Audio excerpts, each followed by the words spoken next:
I'm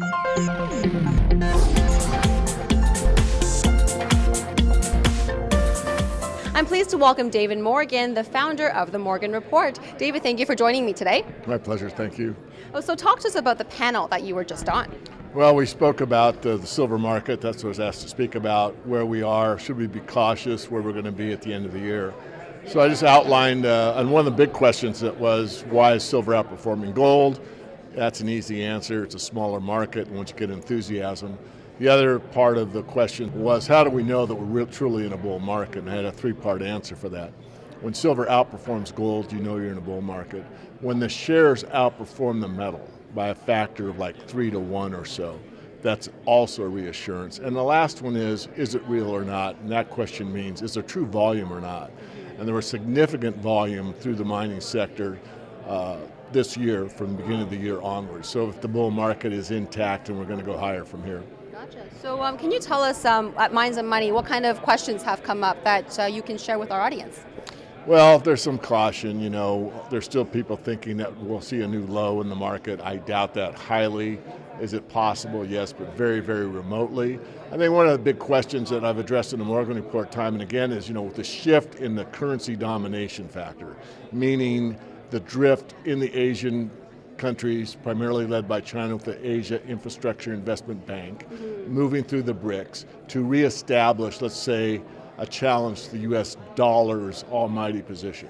And this is coming to the fore with the SDR becoming, the yuan becoming part of the SDR at the end of this month. So we addressed that in our latest report, and I'm beginning questions on that, because a lot of people think it will be a ho-hum, not a big event.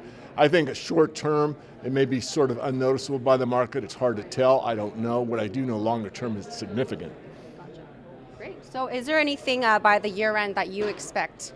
I do expect higher prices, but not significantly higher. I do technical work as well as fundamental analysis, and I'm looking for the $26 level in silver and the $15.50 level in gold.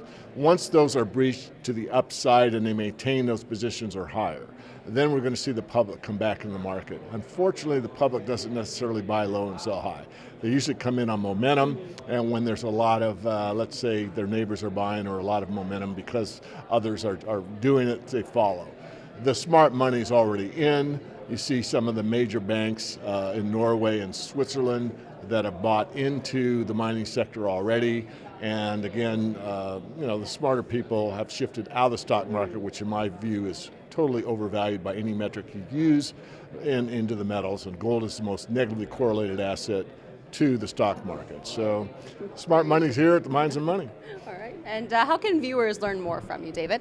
The easiest way is just go to the website, themorganreport.com, get on our free list, get Riches and Resources. I wrote every page myself. It's got 2 movies. One is about the end of the Age of Empire, called The Four Horsemen film, and the last one is called The Empty ATM, which is what happened during a currency crisis in 2000-2001 in Argentina.